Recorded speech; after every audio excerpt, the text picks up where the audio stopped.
Districts have had festivals and they go for a couple of years. Some are slowly getting with that festival program. So what's the whole idea of a festival? Why is OSA, CSA saying festivals?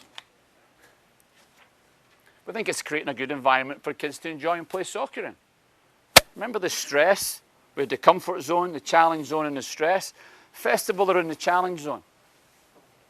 We don't want to put them in that stress zone where they must win. Or I could get cut, or we might not win a trophy. We come and we play. So going back to too much structure, we've unstructured the structure. We're trying to create that street play environment that kids don't do on their own. So we say, show up at the field, there's your field, off you go and play. And you play. We don't worry about winning and losing. Obviously we play to win, but no one's going to lose it if we don't. And we play 2 games in a day, and off we go and have some fun. These are some photographs of a festival that was held in York region. So smaller goals, smaller fields, off they go and play. Some festivals have skill stations. Some might have little competitions for the kids, dribbling competitions, accuracy competitions, etc., etc. Some of them have barbecues, all of this type of stuff, to create that environment where it's fun and friendly and it's something we can enjoy. Question? Yes, sir. Why are you organizing only 80 minutes of soccer per day for these festivals? Why are you backing that? 80 minutes. 80 minutes of soccer per day. Okay. Which means like all these teams are driving all over Ontario to drive and bring family, gas, etc., in time, and you're there and you're playing 3 25-minute games. That's a great point. 20 last week we played. 25 minutes. We're going to travel an hour and a half and stay there the whole day to play 25-minute games. Okay, let's look at that. There's several points in there. First thing is you shouldn't be driving an hour and a half. You should be staying within your district. If you look at the long-term player development documents, the development matrix or the recreational matrix, depending on the age group of your team, there's a limit to how much they should travel for that very reason. We don't want children traveling an hour, 2 hours to play a game. There's more important things 7 and 8 and 9-year-olds should be doing rather than driving to the other side of the province or into the US to play a soccer game. Secondly is, at the physical literacy stages, we're saying children should be involved in more sports. They should not only focus on soccer. Why are we saying that?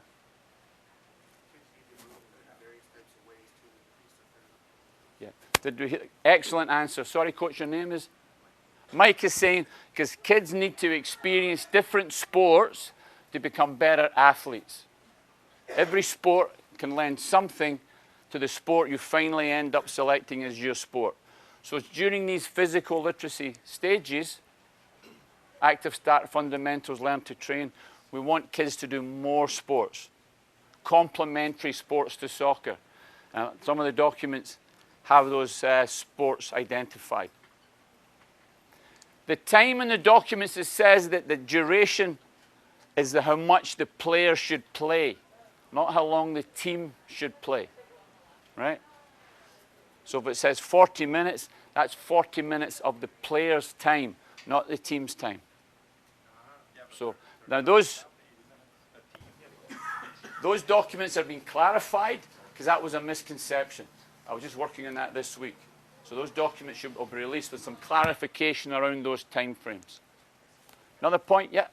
Can you elaborate on the festival and tournament? Because I'm having a very hard time right now, or I think all the hosts are having a hard time. Is it a festival or is it a tournament? They don't know. I know PHSA does not allow tournament. Yeah. So they won't get permits for tournament, only festival. Yeah. Now, there's still festival.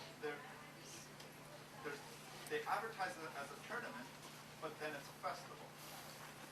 Yeah. So You should really, sorry for cutting, I apologize. They don't even know what it is. I actually called somebody yesterday and they said, oh, I have to check with the office. I don't know if it's going to be a festival or a tournament. At the physical literacy stages, from 8 until 12, you should scratch the word tournament out of your vocabulary. It doesn't exist. So if someone's calling it a tournament, of mistakenly calling it that. So you might want to question that. From 8 until 12, festivals. So playing a couple of games a day, there's no semi-finals, there's no finals. Everyone plays, goes home, hopefully happy. And then back to the minute. Some of them, the long-term development says 80 minutes a day. But then the tournament is being advertised as 120 minutes a day. Yeah. So that's where the district has to step in and start managing these tournament applications / festival applications. Do they meet the matrix requirements or not? So the organization has to get involved in vetting those documents. Well, yes, the upper age limit So 12, Gerald. You 12. 12. There's yeah, 12. You 13. festivals, even though they're playing 11v11. But 12 they'll be playing 9v9, Gerald. Oh, not Yeah. this year. Yeah. Okay? So then we go into the next step. We go from 13 up into playing for life. So these would be players who are involved in leagues 13 and older. Okay? So some of you have heard about OPDL, that high performance league. Other leagues, CSL, CGSL, etc. Also provincial programs, national programs, professional programs, collegiate programs fall into this active for life category. Okay? So our youngest players and our oldest players, so from 4 to, I don't know, 74, 84. It's a journey, right? We want them to complete the journey. There's going to be challenges along the way. There's going to be pitfalls along the way. But as we, as a group of coaches, can create the right environment, make it fun, have them playing, give them the tools they need to enjoy it and fall in love with it, then they'll get to the end of the journey. And that's what we want to achieve. To me, that's success. All the other stuff we spoke about today, about the state of the nation, inactivity, children dying before their parents, if we can create this, then our journey's been a successful journey. If they don't get to the end of it, have I created the right environment? You question yourself. So just to recap, just quickly go over a few final things. So today we spoke about the four-corner holistic approach to person development. Want to make sure we tackle those four corners when we're dealing with our young athletes. Coach education programs, okay? Now there's a whole bunch of resources on the OSA website. I encourage you to have a look at them under long-term player development.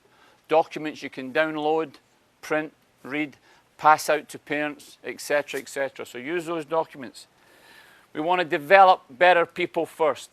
Develop good people, athletes second, better soccer players third. So we're creating good people, athletes second, soccer players third. Big picture, we spoke about the big picture. It's a national plan, coast to coast. Canadian Soccer Association, Canadian Sport for Life, guiding the process, and we're allowed to adjust it and tweak it for our soccer environment and cultures. We spent a lot of time talking about allowing players to fall in love with the game, creating that environment where they're allowed to make mistakes, creating that environment where they're challenged appropriately. Think about this slanty line, getting enough practice at that correct level of challenge, and we don't want to get into that stress zone. So creating exciting programs, appropriate programs for player development. We spoke about small-sided games, putting them in the appropriate size spaces with the appropriate size goals and the appropriate size ball for their cognitive and physical ability. That it's not daunting for them, it's not physically and mentally impossible for them to deal with and comprehend the space they're being asked to play in. Keep in mind, soccer is an adult game. Soccer was designed for men back in 1800s. We have put children on the fields that were designed for men because it's convenient.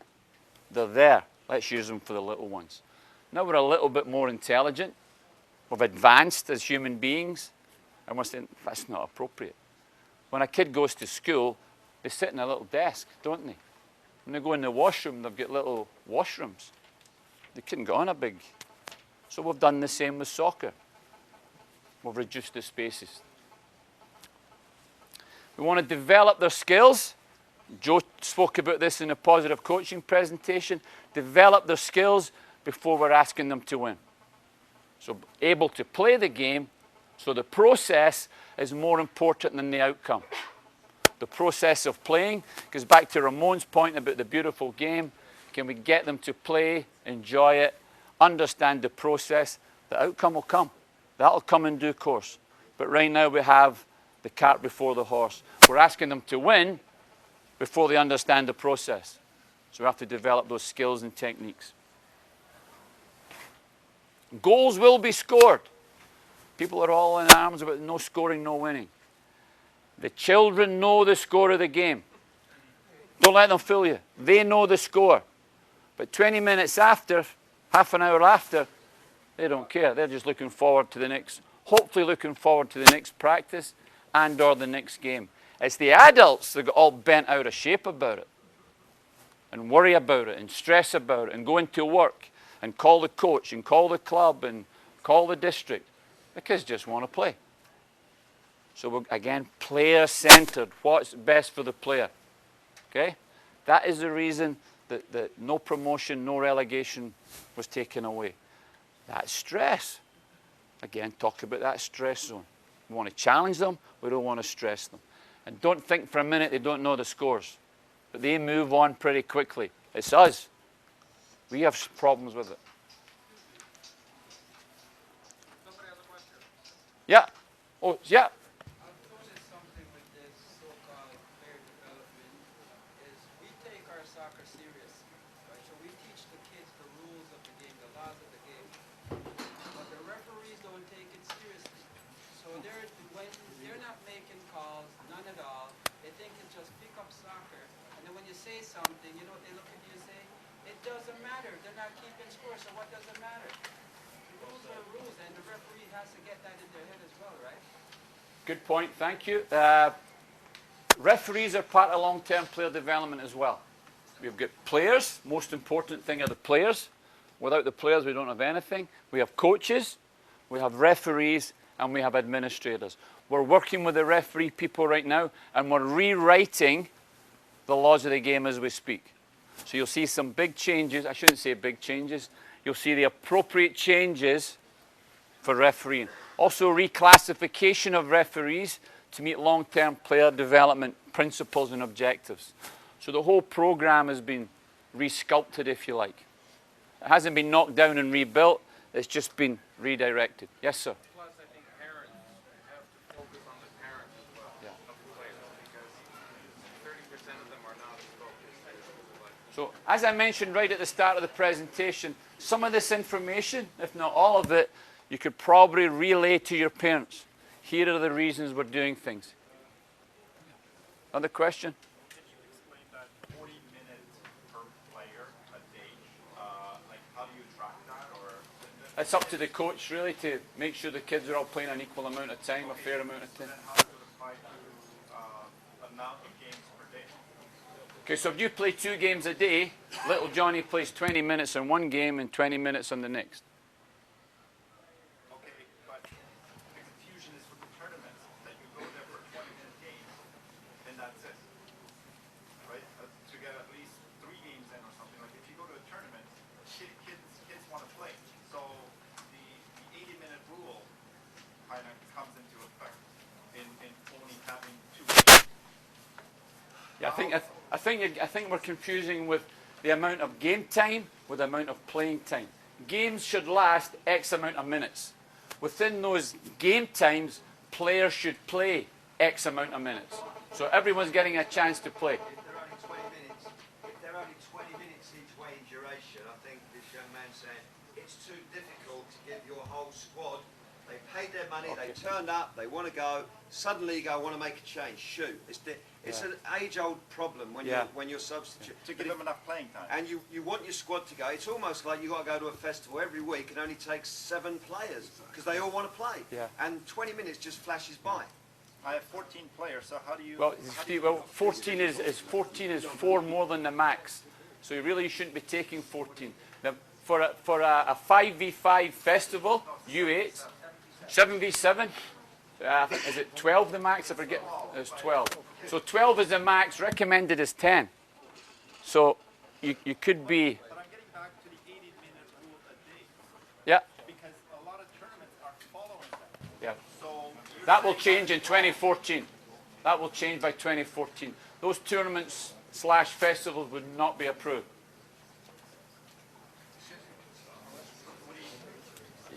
Yeah, if they don't meet the principles, the recreational matrix and development matrix principles, the district would not approve those festivals. 80 minutes a day. If it's that particular age group, yeah. But you said it's wrong. It should be 40 minutes. No, I'm saying if the tournament festival does not meet the requirements of the recreational matrix or the development matrix, then that tournament would not be approved to take place. The festival would not be approved to take place. There are 2014.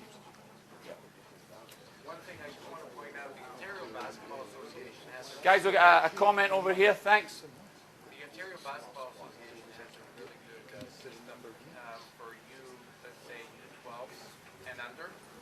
They have the 4-minute rule, so they put 4 minutes on the clock. The lineup goes out, they play 4 minutes. At 4 o'clock, the buzzer goes off. Those 5 players come off. The next line goes on, right? And this is giving all those players an opportunity to develop equally up until they turn 13, at which point then it becomes competitive and that rule doesn't exist anymore. And that's something that maybe the Ontario Soccer Well, should look at. the comment from the gentleman here was saying that the Basketball Association Ontario have a timer on the clock, the game clock, and every 4 minutes the players change.